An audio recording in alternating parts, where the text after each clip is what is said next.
Ce matin, j'avais pas un grand message à cœur. J'avais plus à cœur de pouvoir prier, mais le Seigneur me mettait de partir dans Romains 8. Donc, je suis parti avec juste ce passage-là de Romains 8. Et on va regarder Romains chapitre 8 rapidement pour comprendre avec quelle autorité et légitimité tu peux parler au monde spirituel. Est-ce que tu sais que par ta prière, tu peux interdire à l'entité qui est assise sur ta famille de continuer de la fatiguer? Est-ce que tu sais que tu peux même aller plus loin et parler à l'entité qui est même assise sur la ville d'où tu viens ou sur la région d'où tu viens? Est-ce que tu es conscient de ça?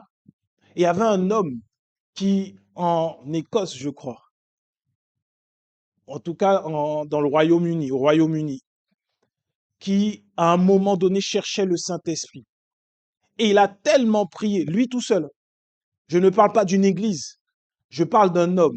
Il a tellement prié, intercédé pour l'Écosse. Oui, c'était l'Écosse. Il a tellement intercédé pour l'Écosse qu'à un moment donné, à l'époque, le Saint-Esprit, le parler en langue avait disparu. Il a été rempli du Saint-Esprit, il a parlé en langue et il a commencé à prêcher. Lui seul, ce n'était pas une église, c'était pas un mouvement, c'était lui seul. Il priait tellement que l'Écosse a complètement été transformée à ce moment. Je dis pas qu'une ville, je dis que l'Écosse a été complètement changée, au point où même l'économie du pays a été mise en péril. Pourquoi? Parce que les agriculteurs utilisaient des jurons pour pouvoir faire avancer les animaux. Et comme ils étaient transformés, touchés par la parole de Dieu, par le Saint-Esprit, ils ne juraient plus. Donc les animaux ne comprenaient plus les ordres qu'il leur donnait. Et donc l'économie a pris un coup. Les bars se sont fermés. Les prisons, les gens n'allaient plus se bagarrer. Ils cherchaient Dieu. Mais c'était un homme. C'était pas toute une église. C'était un homme qui priait. Pourquoi? Parce qu'il priait dans la dimension spirituelle des choses. Est-ce qu'il était parfait? Non. Pourquoi? Romains 8 nous dit, il n'y a donc maintenant aucune condamnation pour ceux qui sont en Jésus-Christ. En effet, la loi de l'esprit de vie en Jésus-Christ m'a affranchi de la loi du péché et de la mort, car chose impossible à la loi parce que la chair la rendait sans force. Dieu a condamné le péché dans la chair en envoyant à cause du péché son propre fils dans une chair semblable à celle du péché, et cela afin que la justice de la loi fût accomplie en nous qui marchons non selon la chair, mais selon l'esprit. Ceux, en effet, qui vivent selon la chair s'affectionnent aux choses de la chair, tandis que ceux qui vivent selon l'esprit s'affectionnent aux choses de l'esprit. Et l'affection de la chair, c'est la mort, tandis que l'affection de l'esprit, c'est la vie et la paix. Car l'affection de la chair est inimitié contre Dieu parce qu'elle ne se soumet pas à la loi de Dieu et qu'elle ne le peut même pas. Or, ceux qui vivent selon la chair ne sauraient plaire à Dieu.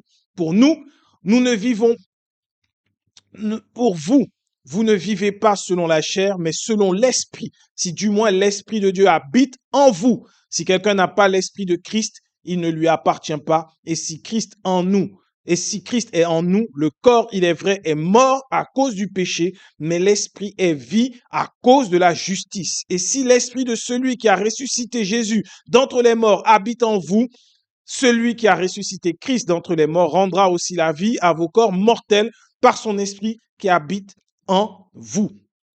Ainsi donc, frères, nous ne sommes point redevables à la chair pour vivre selon la chair. Si vous vivez selon la chair, vous mourrez. Mais si par l'esprit vous faites mourir les actions du corps, vous vivrez, car tous ceux qui sont conduits par l'esprit de Dieu sont fils de Dieu. Et vous n'avez point reçu un esprit de servitude pour être encore dans la crainte, mais vous avez reçu un esprit d'adoption par lequel nous crions Abba, Père. L'Esprit lui-même rend témoignage à notre esprit que nous sommes enfants de Dieu. Or, si nous sommes enfants de Dieu, nous sommes aussi héritiers, héritiers de Dieu et co-héritiers de Christ, si toutefois nous souffrons avec lui afin d'être glorifiés avec lui. Point. Sur cette partie-là, Paul nous explique. Et il y a quelque chose que l'on doit comprendre. Pourquoi tu vas parler au monde spirituel quand tu pries? Parce que tu es désormais esprit. Si tu es vivant, tu vois, euh, dans... Qui sait c'est quoi un zombie? Qui c'est? Non, c'est pas un esprit maléfique. Un zombie, c'est qui? C'est quoi? C'est un mort-vivant. C'est ça, c'est un mort-vivant. C'est exactement ça. C'est quelqu'un qui est mort dans le folklore, dans la culture. euh, Beaucoup, notamment dans le vaudou, on aime aller lever les zombies des gens. Ouais, on prend le zombie, après on l'envoie travailler, faire des choses, et puis après, au bout d'un moment, le zombie repart, je sais pas, dans sa tombe ou autre. Je suis pas très au fait de tout ça. Mais ça existe. Et on est bien conscient qu'un zombie, c'est quelqu'un qui est mort, mais que l'on voit marcher dans la vivant. En fait, c'est la partie satanique de la chose. Le diable est un singe qui copie. Nous, nous sommes les véritables morts vivants. Pourquoi je le dis? Tu es légitime de parler dans le monde spirituel et d'être écouté parce que tu es devenu enfant de Dieu. Paul dit, tu n'es plus né de la chair et du sang. Autrement dit, tout ce que l'on t'a appris dans la science, quand tu étais en biologie à l'école, c'est ton sang, c'est la respiration, c'est ce qui fait que tu vis. C'est un mensonge aujourd'hui pour toi. Tu es mort le jour où tu as dit j'accepte Jésus. Cette façon de fonctionner naturelle, elle est morte. Ce n'est plus ton sang, ce n'est plus ton cœur, ce n'est plus ta respiration qui te font vivre, mais c'est l'Esprit de Dieu qui te fait vivre. Et c'est pour ça que tu peux être guéri. C'est pour ça que tu peux avoir une autre vie. Que quand tu pries pour quelqu'un, la personne peut être guérie parce que tu n'es plus un être humain. Ton corps, oui, il est debout, mais si tu es debout, ce n'est plus parce que tu as du sang ni parce que tu respires. C'est parce que l'Esprit de Dieu habite en toi. Et donc, tu ne dois plus agir comme quelqu'un de naturel. Tu n'es plus redevable à la chair et au sang. Il nous faut comprendre ça pour pouvoir parler clairement quand on prie. Parce qu'il y a trop de choses qui se passent autour de nous et on reste comme si on était impuissant parce qu'on se voit encore naturel. Mais tu dois te voir comme fils de Dieu. Jésus sur terre était comme un fils de Dieu. Il n'était pas là comme il n'était pas seulement là naturellement. Il était conduit par l'Esprit comme nous-mêmes. Il est fils de Dieu. Et aujourd'hui, tu es fils de Dieu. Quand tu parles dans le spirituel, tu parles en tant que fils de Dieu. Et le diable n'a pas le droit de venir interagir autour de toi. Il n'a pas le droit. Tu le vis littéralement par l'esprit. Est-ce que tu comprends à partir de là que la maladie est une anomalie en toi? Parce que la maladie peut rester sur des personnes qui vivent de la chair et du sang. Elle reste sur des personnes qui sont naturelles. Mais pour toi, il est écrit que les meurtrissures de Christ t'ont guéri. Elles ont guéri qui? Ton corps mortel le jour où il est mort, là. Tu es ressuscité. Est-ce que la Bible nous dit que Jésus est ressuscité et qu'il était malade? Non. Tu es ressuscité. La mort n'a plus d'emprise sur toi quand ton corps va arrêter de fonctionner. Non pas parce que tu seras parti à cause d'une maladie, mais parce que tu auras fini ton temps sur terre. Tu auras dans le repos auprès du Père. Tu es un esprit. Et donc, pour revenir à cette hiérarchie qu'il y a, si désormais tu es fils de Dieu et que tu es esprit, tu te situes donc où par rapport au monde spirituel? Est-ce que tu es en dessous ou est-ce que tu es au-dessus? Tu es où? On est au-dessus. On est au-dessus. Donc à partir de là, quand tu parles, ils sont obligés d'écouter parce qu'ils sont en dessous. Même si ton corps mortel est en bas, toi, celui qui habite à l'intérieur, là, tu es au-dessus. Et à partir de là, tu n'as plus à lutter contre la chair et le sang. Tu te fatigues plus. Un chef te parle mal au travail. Tu te fatigues plus. J'ai pas dit tu vas être un sorcier, tu vas dire bon maintenant le feu sur son esprit. Non. Tu vas dire Seigneur, merci. Je te demande maintenant que ta paix puisse le visiter. Et si jamais il y a des esprits méchants qui le commandent pour pouvoir me fatiguer moi au travail, bonne nouvelle. Son âme, je la réclame pour Jésus. À partir de maintenant, c'est fini. À partir de maintenant, c'est fini. Il ne va plus me fatiguer, mais non seulement il ne va plus me fatiguer, il viendra vers moi pour entendre parler de Jésus. Ça, tu le déclares dans le monde spirituel. Et tu dis que quiconque s'oppose à cette parole sera immédiatement frappé par l'œuvre de la croix. Parce qu'à la croix, on l'a vu la semaine dernière, Christ, il a publiquement humilié toutes les principautés, tous les esprits méchants. Ils ont été dépouillés. Ils ont été dépouillés. Ils sont dépouillés, mais ils agissent comme s'ils avaient encore de la puissance. C'est comme quelqu'un qui a perdu un combat et qui dit non, non, j'ai gagné. Une fois, je regardais une vidéo de 2 hommes qui boxaient. Il y en a un qui prend un KO. Le KO est tellement sévère, il tombe. On a dit c'est fini pour lui. Mais le KO est tellement violent que quand il se relève, il lève les bras. Il a gagné. Il n'a pas réalisé qu'il avait perdu. Le diable, c'est comme ça. Il a pris un KO tellement sévère. Le gars, il est parti. Et puis, il est en train de faire, oui, j'ai gagné, j'ai gagné. Non, en fait, tu as perdu. Tu as pris un KO violent. Alors aujourd'hui, Paul nous encourage, par cette appartenance à Christ, de ne plus agir comme étant les perdants. Nous ne sommes pas des enfants de perdants. Nous avons la victoire. Parle. Est-ce que depuis dimanche, tu as commencé à prier et à parler au monde spirituel et tu as vu du résultat, oui ou non? Sincèrement, est-ce que tu as commencé à le faire? C'est bien. Il faut continuer. Mais les plus grands, qui a commencé à le faire? Est-ce que tu as vu du résultat? Amen. Il faut le faire. Parce que parler pour parler, c'est pas intéressant. Parler, mettre en pratique, le faire, tu vas voir la différence. Je vais vous faire un témoignage. Depuis plusieurs mois, euh, la nuit, ma femme est attaquée. Comme des pointes au niveau de la tête. Elle dort et puis des fois, ça me réveille à côté, comme une décharge au niveau de la tête. On prie, on prie, on prie, on prie. Je comprends pas. Je dis, je comprends pas. Et ça repose pas sur les œuvres ni quoi que ce soit. Mais je ne sais même plus, je sais même pas comment. C'est le Seigneur vraiment qui m'a inspiré le fait de parler au monde spirituel. Et donc, on prie, quand on prie le soir, je dis à partir de maintenant, je parle au monde spirituel. Je me suis dit, mais c'est vrai, tu pries Dieu, tu vas prier Dieu. Maintenant, je parle au monde spirituel. Et comme c'est toute la maison, j'ai dit, hors de question que je vais pas juste prier pour mon épouse. J'ai dit, à partir de maintenant, là, ce soir, ici, nul ne peut venir nous toucher. Nul ne peut venir nous empêcher de dormir. Nous nous reposons bien. Les seuls qui sont autorisés à venir nous parler, c'est les anges de Dieu, c'est le Saint-Esprit. Avoir une révélation de Dieu, être visité par le Seigneur, être restauré, renouvelé. À partir de maintenant, quiconque s'oppose à cette parole, il est frappé par l'œuvre de la croix. Il mange la poussière. Et non seulement il mange la poussière, il est égaré dans les lieux arides. Et en fait, j'ai rappelé la condition. Je t'assure. Le lendemain, rien du tout à la tête. Sur le lendemain, rien du tout. Rien du tout. À chaque fois, je prie comme ça, rien du tout. Puis un soir, j'ai dit, je ne vais pas prier comme ça. Tu vois, le diable, il rôde. Et je ne vais pas prier comme ça, je laisse. J'ai prié, on a prié et tout. Parce que il faut aussi faut voir. Et ce soir-là, du coup, l'ennemi est venu encore. Donc c'est là que tu vois que c'est pas ton imagination. L'ennemi est venu. Mais cette fois, moi, je dormais. Et c'est mon épouse qui me le dit. Elle dit non, ça l'a mise en colère.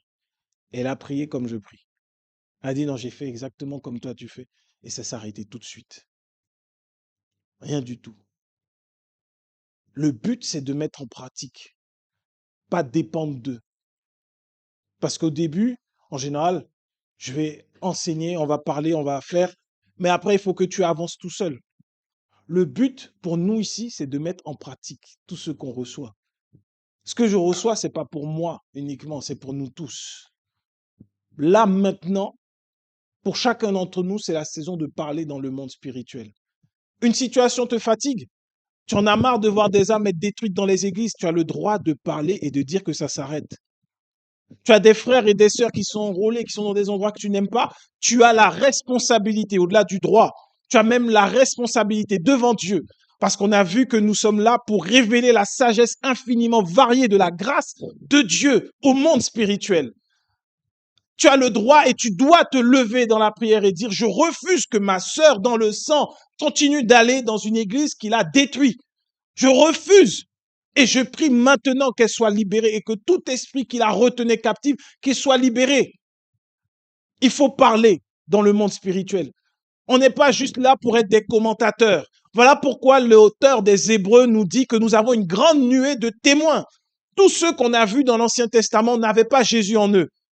Quand ils avaient des moments de doute, il n'y avait pas le Saint-Esprit qui venait les consoler, qui venait leur dire, écoute, ça va aller, t'inquiète pas, prends courage, tu es enfant de Dieu. Il n'y avait pas tout ça, mais ils sont allés jusqu'au bout. Alors nous, maintenant, le monde entier, la création attend que l'on puisse parler dans ce monde spirituel. Tu sais, il y a des personnes qui normalement devraient être ici, ne le sont pas, parce qu'on ne prie pas pour que les esprits qui les empêchent de venir les lâchent. Pour que le voile qu'il y a sur leurs oreilles, sur leurs yeux, soit complètement détruit. À nous de le faire, en fait. Pourquoi? Parce que pour les autres, ça paraît facile. Mais quand tu prêches la vérité, quand tu es dans la vérité, aujourd'hui, la vérité n'intéresse pas les hommes. La Bible nous dit que dans les derniers temps, ils se feront une foule de faux docteurs. C'est ce que les gens veulent. C'est ce qu'ils veulent. Avec des messages qui sont bizarres. Mais la vérité n'attire pas. Mais c'est à nous de prier pour que ceux qui ont faim et soif de justice puissent venir et de dire, à partir de maintenant, ce voile-là, il est déchiré dans le nom de Jésus. Et personne ne peut empêcher qu'ils viennent pour entendre la parole qui peut sauver leur âme. C'est ça, prier dans le monde spirituel. Il faut que tu commences. Si dans ta vie, ça va, gloire à Dieu. Si tu n'as aucun défi, gloire à Dieu. Alors commence maintenant à transformer ce qui se passe autour de toi. Commence maintenant. Commence à prier pour tes voisins. Commence à parler au monde spirituel. Pas juste Seigneur, donne-les-moi. Le Seigneur te les a déjà donnés. Tu as soif de gagner des âmes, mais tu as peur d'aller parler dans les rues. C'est pas un problème. De chez toi, dans ta chambre, quand tu pries, commence à aller gagner des âmes. Ça commence là, en fait.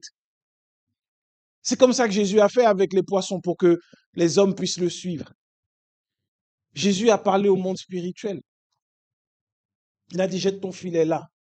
Quand il a dit ça, le Fils de Dieu a parlé. Tous les poissons sont venus donner leur vie pour le Fils de Dieu, parce qu'ils allaient être mangés. Naturellement, le poisson fuit quand tu veux pêcher. Mais quand le Fils de Dieu a parlé, la création a obéi. C'est là ce que nous avons. Ce n'est pas une autorité pour un pasteur, mais c'est à toi. Commence à changer ton environnement. C'est pas juste une maison, une voiture, réussir. Non. Changeons l'environnement. Changeons, commençons à prier. Prions pour la Caraïbe. Nous sommes tous là originaires de la Caraïbe. On voit des choses qui se passent. On se dit c'est pas normal. Surtout en cette période de carnaval. Il y a des choses bizarres qui se passent. Il y a des personnes, des proches, des cousins, cousines qui peuvent être touchés. Parlons. Il faut que nos prières, la prière d'une seule personne peut transformer un pays. Alors là, nous sommes beaucoup plus qu'une seule personne. On peut commencer à changer la face des choses. Mais il faut parler au monde spirituel afin que la lumière brille dans les ténèbres. C'est ce que ça veut dire. Tu es une lumière qui doit briller dans les ténèbres. C'est pas sur la terre. On ne te parle pas de la dimension naturelle, on te parle de la dimension spirituelle parce que la Bible est un livre spirituel. Et les ténèbres se trouvent où? C'est ce monde spirituel sans lumière parce que Dieu est lumière. Il est dans la lumière. Mais il y a ce monde-là qui nous entoure et c'est des ténèbres qui sont là. À nous de briller dans cette lumière. Oui, il y aura des combats, mais Paul te dit que tu n'as pas à lutter contre la chair et le sang, mais que tu dois prendre l'armure de Dieu et que tu dois être revêtu de cette armure pour avancer dans le combat. Tu prends le bouclier de la foi et tu avances. À aucun moment, tu remets en question la parole de Dieu et tu commences à parler et tu verras, les choses vont changer autour de toi. Tu commences à parler. Il y a des situations qui sont là depuis des années qui vont qui vont changer. Des situations qui vont changer littéralement. Commence à parler. Parle. Parle. Adresse-toi au monde spirituel. Prie. Et c'est en cela qu'on comprend prier sans cesse. Tu arrives, tu pries. Pas comme un charismatique religieux qui dit sang de Jésus parce qu'il voit une statue. Ça, c'est n'importe quoi. Il y a une statue, il y a une statue. Mais tu arrives dans un endroit et tu sens que c'est pas normal. Tu parles. Parce que Christ a la victoire. Et tout, la Bible dit bien que tout lui a été soumis. Et cette autorité, il nous l'a donnée. Paul dit bien qu'en étant nés de l'Esprit, nous devenons héritiers de Christ. Et si nous sommes héritiers, Ça veut dire que nous avons exactement les mêmes possibilités que Jésus. Pas d'autres. Donc à nous de parler. Alors je compte sur toi. La semaine prochaine, quand je poserai la question, est-ce que tu as commencé à le faire? Que tu me dises oui. Et j'ai vu des changements. J'ai vu des choses changer autour de moi. Je ne comprenais pas, je ne pensais pas que c'était spirituel, mais j'ai vu des choses changer autour de moi. Ça, c'est le témoignage et ça encourage, en fait. Il y a des choses, je suis sûr, tu connais toi-même ta vie. Il y a des choses où tu dois parler. Maintenant. Amen. Amen.